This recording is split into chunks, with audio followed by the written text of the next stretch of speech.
Good morning, everyone. Again, thought I would try a little bit closer to the Wi-Fi signal.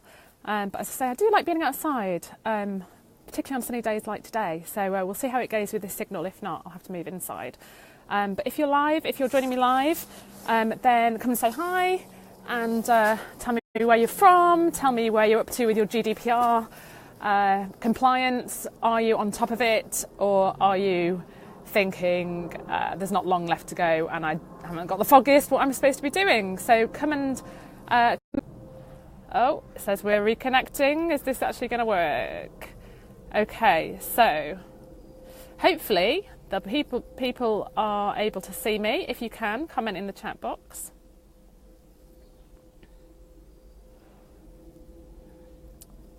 Okay, nobody is commenting, so that's either because nobody's joined yet or because my signal isn't working. Oh, I can see people joining me now. Excellent. Guys, if you're joining me, welcome, welcome, welcome. I'm doing it outside because it's a lovely sunny day, but I'm not sure about the strength of the Wi-Fi out here. So if you can see me and hear me okay, then type a little comment in your chat box and let me know if the signal is okay or whether I'm breaking up. Hi, Annie. Nice to see you. Good. I'm glad you can see me okay. Can you hear me okay? Pop a little comment in to let me know that. Okay, I'll just wait for before I get into the content. I'll wait to hear that somebody is actually able to hear me. Okay, Annie's sending me a heart. Hopefully that means that you can hear me. But let's just confirm that you can actually hear me before I get into the content. Can you write me a little message, Annie, if you can hear me, or not, as the case may be?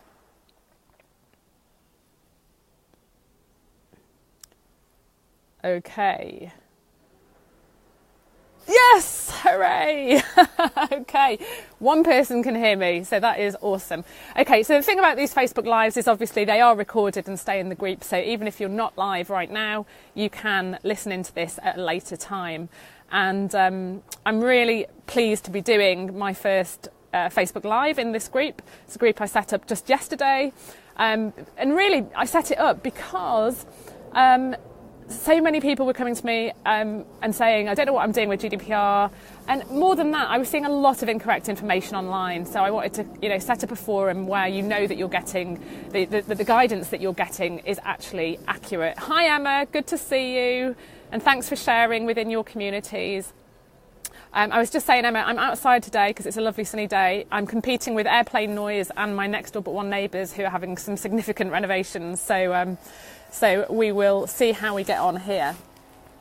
But I'm going to be doing a few of these lives. I'm going to mix it with the videos because Facebook Lives are great, but they're not brilliant for the replays because people who just want the answer to their issue have to sit through 10 minutes of, is the signal okay? Can you hear me? Waiting for people to actually come on the live. So I think it'll be a mix of lives and videos.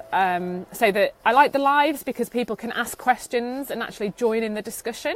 And as this group becomes more established and I'm doing more regular lives, I'm sure we'll get more people on to join into that conversation. But I'll also be doing some videos because they're just easy to go to and get the answer that you need to get in 2 minutes.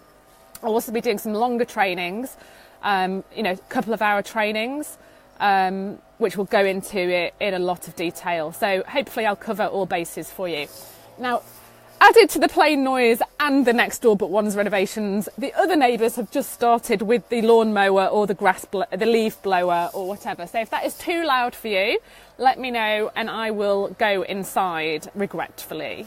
But that is coming across quite loud at the moment, so let me know if that is interfering. Okay, so what we're going to be talking about today is consent. And obviously GDPR, but consent within the context of GDPR. And I was asked a question by Karen Skidmore, good business friend of mine, who said that there's a lot of confusion in the small business community about whether you need to go out to your email lists to get... Okay, I'm competing with planes and lawnmowers and renovation work, so I'm moving back inside. Okay. Right, back inside. Okay, so now I've got barking dog inside. So it's all a bit of a challenge today. Now, as I was saying, so Karen Skidmore asked the question that as to whether you have to go to your existing email list to get fresh consents. And this is a conversation that I've been seeing, over the last few weeks going around in small business communities.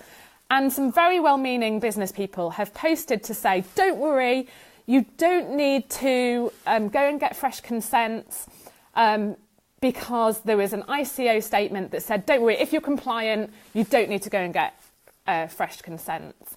Now, of course, the problem with that is that GDPR consent compliance is a much higher standard than we have already. Okay, so I just want to, if you have seen any of those conversations going around, I want to tell you that they're probably not right. But I'm going to strip it right back to basics now and tell you what you need to be thinking of. For those of you who know nothing about GDPR and who know nothing about consent, let's start at ground zero here, okay? So if you are processing personal data, and by personal data, I mean data that identifies a living individual. So it's a name, it's an email address, it's an address, it can even be actually an IP address. So, it encompasses a lot in the definition of personal data. So chances are you are processing some type of personal data. And there has to be a legal ground for processing personal data. And there are a few of those, but the most relevant for the people who I know are in this group is that of consent. I'll just quickly run you through the other grounds, just in case. Let me just find the list, make sure that I don't miss any out.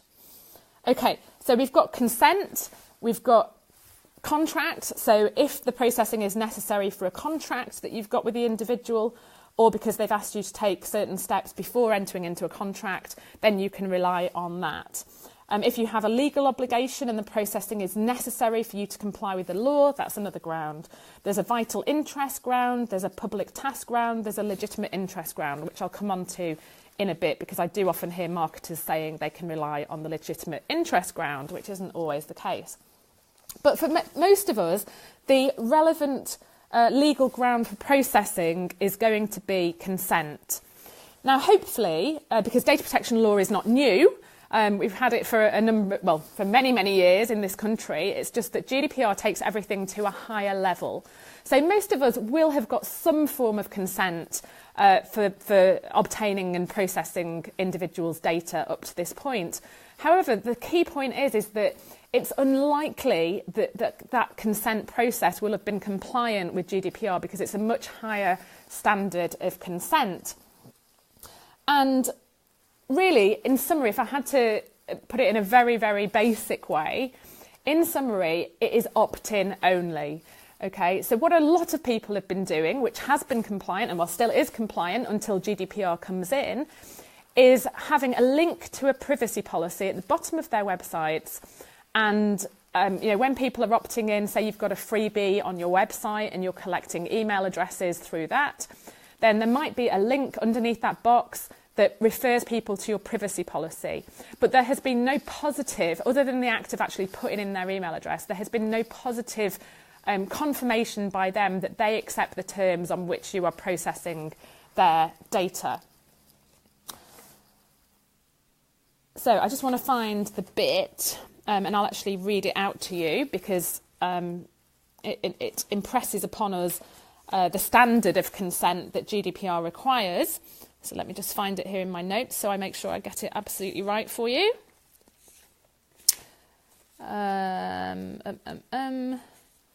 Where is it gone? Too many papers. Hang on one sec. Aha! Okay, so consent, and this is in Recital 32 of the GDPR. So for those of you who actually want to go and check that out, feel free. Consent should be given by a clear affirmative act establishing a freely given, specific, informed and unambiguous indication of the data subject's agreement to the processing of personal data relating to him or her. Now, the key words there are clear affirmative action. And that's really what I'm talking about by the opt-in only. Okay, so pre-ticked boxes are not clear affirmative action. Okay, that's not sufficient for GDPR. Establishing a freely given, specific, informed and unambiguous indication. Okay, so this is all about genuine choice and control by the data subject. Okay, so if you can't have, post GDPR, you can't have consent all bundled up. It needs to be granular. So what that means is you need to have specific subparagraphs that say, we'll use our data for X, Y, Z, and tick boxes for each of those areas of processing so that data subjects have genuine choice over what you use their information for. So one of them might be, we'd love to send you our regular email, tick here. Sorry, our regular email newsletter, tick here. The next one might be, we'd love to send you emails about products or services that we think would be of interest to you, tick here. The next one might be, we'd love to share your information with selected third parties, tick here. Okay, so it has to be granular to that level of detail. Okay, so the other thing to mention is that the onus of proof on having gained a GDPR compliant consent is firmly on the data controller, i.e. you. So you need to be thinking about your CRM system or whatever processes you have in place where people are opting in to make sure that you keep a record of those consents and those opt-ins, because if there is ever a dispute, then the regulator will be looking at that and looking at your your record keeping systems and your processes to see whether you are in fact GDPR compliant. So we need to be thinking about that. So for me, for example, I use Infusionsoft, and I'll be using a tagging system in Infusionsoft to tag people who've opted in for the newsletter, or tag people who've opted in for details of products and services about X, Y, and Z.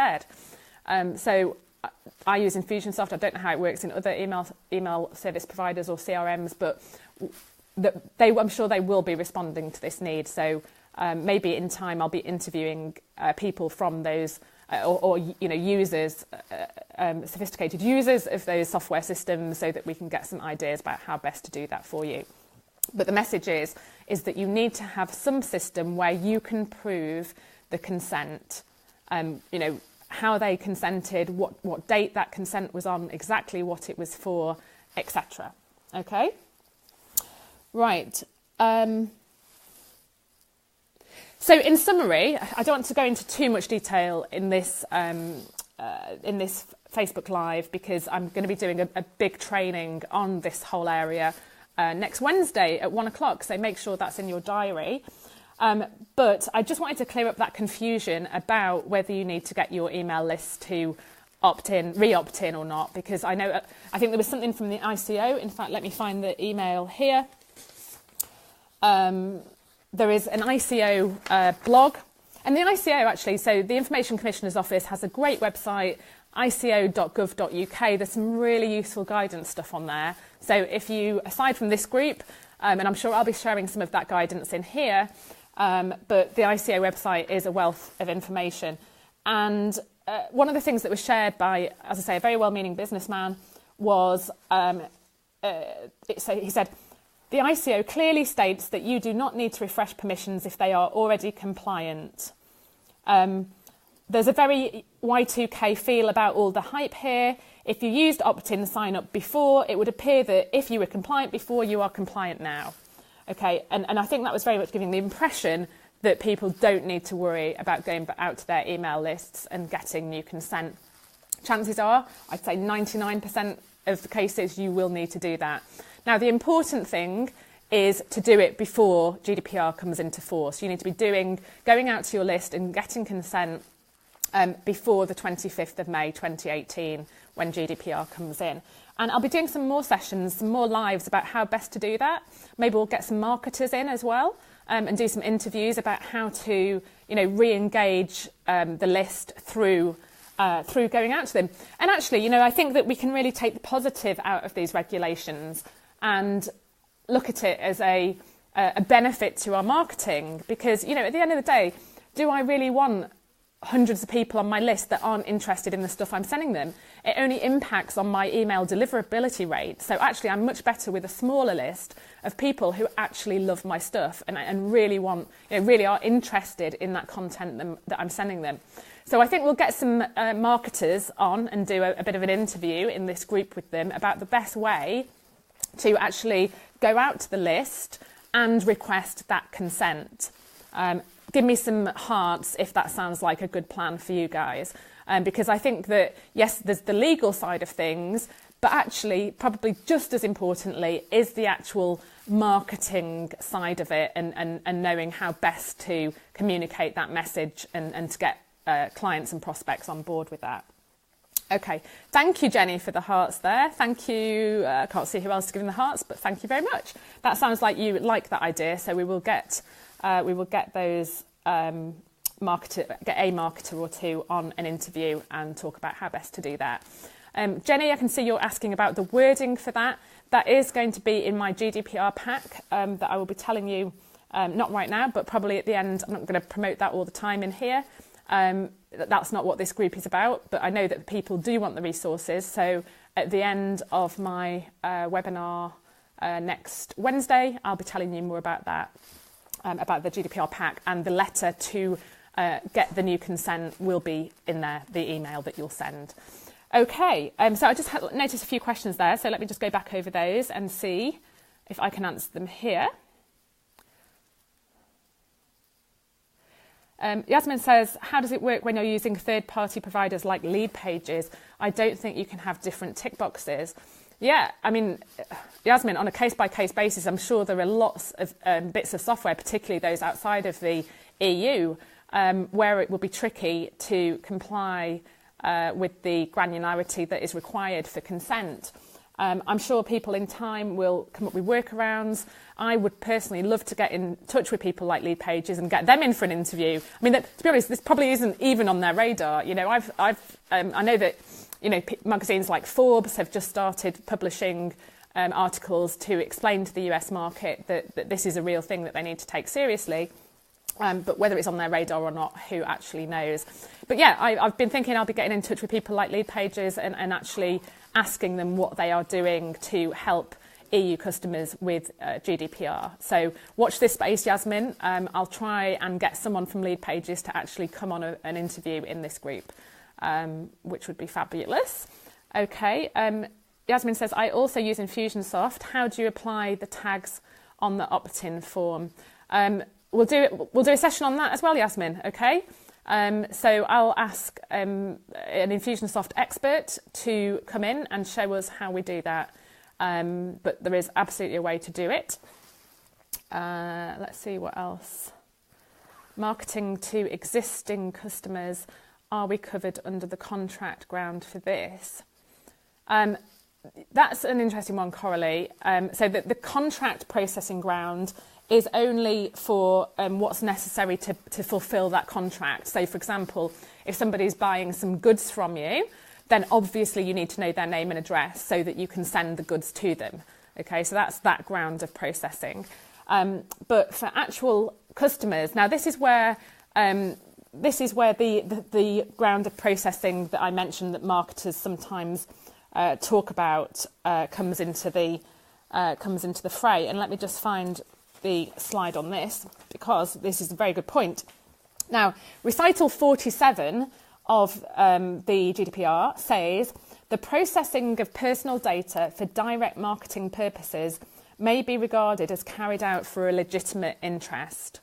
Okay, and a lot of marketers got quite excited about that because they thought it gave them carte blanche to market without really having to comply with, you know, the consent requirements or anything like that. And that isn't the case, unfortunately.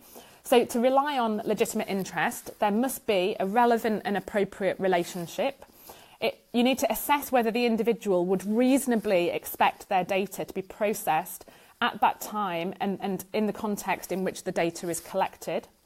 There is a balance between the company's interest and the rights of the individual. And it's likely to be most appropriate where you use people's data in ways that they would reasonably expect and which have a minimal privacy impact, or where there's a compelling justification for the processing. So it's the problem with relying on legitimate interest is that it's not black and white. Okay, it's it's a question of fact in each case. It's open to challenge.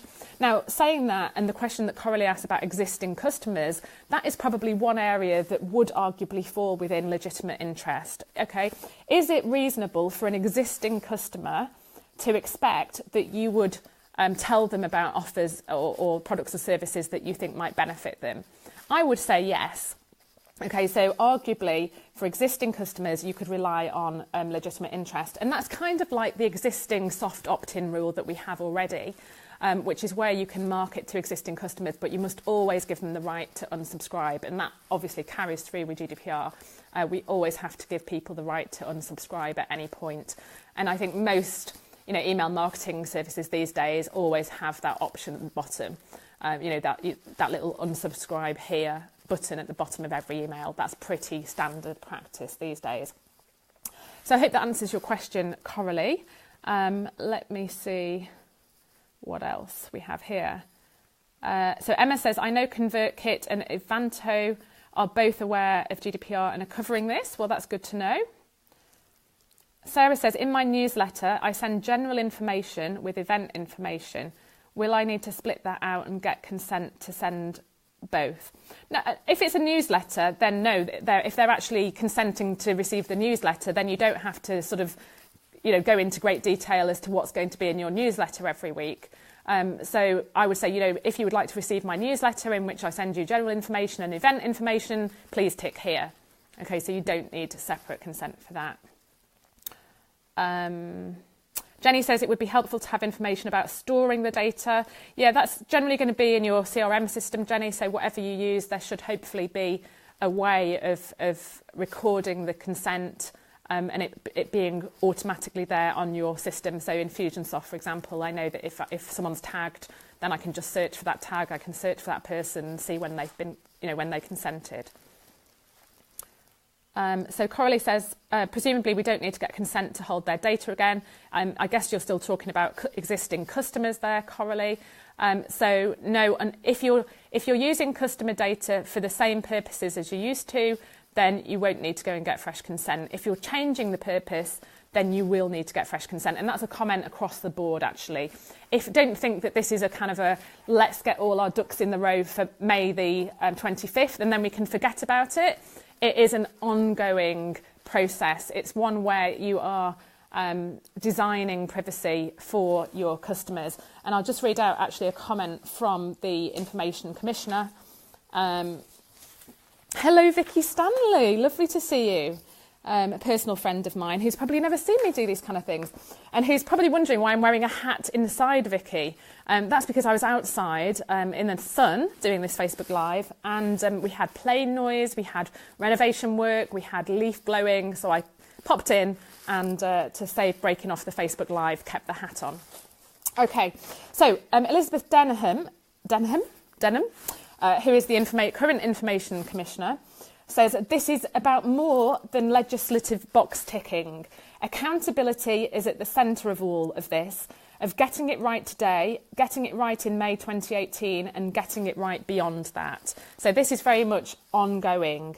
It is not a box ticking exercise that we do before May and forget about it. It's ongoing. And it's really about thinking about the individual and their rights, the way that we responsibly use data, the way that we're transparent with them. And in fact, I'll just remind you, you might not know, but there are certain data protection principles, very similar to the ones that we have already, but a little bit refined for GDPR. And the 6 principles, and I'm not going to go into them in detail, but just to give you an overview, are lawfulness, fairness and transparency, purpose limitation. What that means is that you'll collect data for a specified purpose, and not process it in a manner that's incompatible with those purposes. Data minimisation, which means that it's adequate, relevant and limited to what's necessary. So, you don't need the kitchen sink when you're getting data off people, just limit it to what's necessary. It needs to be accurate and kept up to date. It needs to be kept in a form which permits identification of the data subject for no longer than is necessary for the purposes for which the personal data are processed. So in my training, I'll be talking about how long you can store the data for, how long you can rely on your consents for, because the GDPR, the working parties have commented that consent degrades over time and they recommend that you get a refresh of consent every 2 years.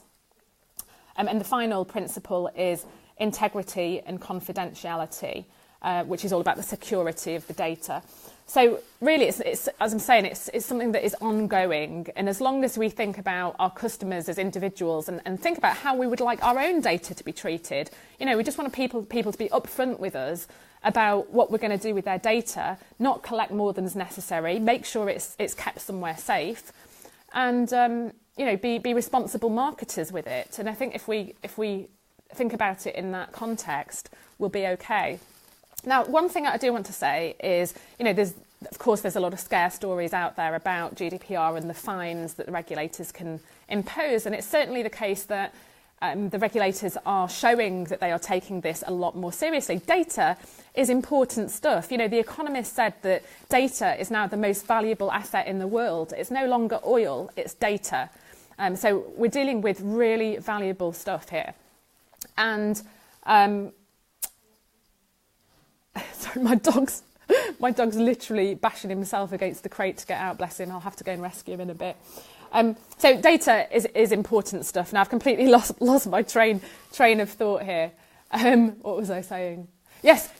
So small businesses panicking about the impact of it. Now it is true that the fines have increased to 20 million euros or 4% of the global turnover, whichever is the higher. Now, saying that, if you are not compliant on the 25th or the 26th of May or whenever, chances are, as a small business owner, you are not going to be fined any way like that. You're probably not even going to get fined, okay? But what you don't want to do is have an investigator. What has changed is that the public can now play a much bigger part in I suppose, complaining about you. You're subject. There's potential for class actions where a group of personal data subjects get together and bring a class action against a company, and that is not a good place to be. But even an individual customer can complain about you to the ICO, and you are investigated. And nobody, and particularly not a small business owner with limited time and resources, nobody wants to be investigated by a regulatory organisation. So what you need to be doing as a small business owner is to be showing compliance. Now, the fact that you're in this group, the fact that you're listening to this, the fact that, I'm going to share a free checklist with you and you've got that checklist and you're working your way through it, this is all good signs as far as the regulator is concerned. The regulator does not have a big police force of, data officers, data policemen going around and checking that every small business owner in the country, or even the big business owners, are completely compliant in this regard. Okay, so number one message is do not panic. Okay, yes, know what it's all about, put steps in place to be compliant, but don't be worrying yourself to death about it, because there is scale in all of this. Now, I'm consulting with a multinational at the moment. That's a whole different ball game. The hoops that they have to jump through, and rightly so, because it's the processing of sensitive data on a large scale, and rightly so, they should have to jump through hoops. But for you guys, it's as I say, thinking about the individual, how you as a person would like your data to be used, and taking some sensible steps to make sure that happens. Okay, so I think I'm going to leave that there. Hopefully that has cleared up the issue for you as to whether you need to go back out to your email list to get fresh consent. The summary answer is yes, you do. Chances are you are not currently GDPR compliant in the consents that you've previously obtained. You will have to go out. I'm going to hopefully get some marketers in this group and do an interview with them on the best way to present that consent, that re-obtaining of consent that is GDPR compliant. We'll get those marketers in, do some interviews. If anybody wants to let me know third-party software like lead pages that you think isn't necessarily compliant, let me know, and I will try to get in touch with them and see what they're doing about it, because I think that would be really interesting to know. But otherwise, if you've got any comments or questions, then feel free to post them on the replay. And I'll be doing another video tomorrow. So thanks, guys, for joining me live. Thanks for all your questions. Feel free to share the group far and wide. Let's get some good conversations going in here about what is really going on, because I agree there is a lot of hype about it. And there doesn't need to be, quite frankly. You just need someone sensible to tell you what is actually going on. So thanks again, ladies. Ladies, I think it's mainly ladies that I'm seeing here. If you are a gentleman watching, apologies, I can only see see female faces in the comments. But thanks for joining me and have a brilliant day.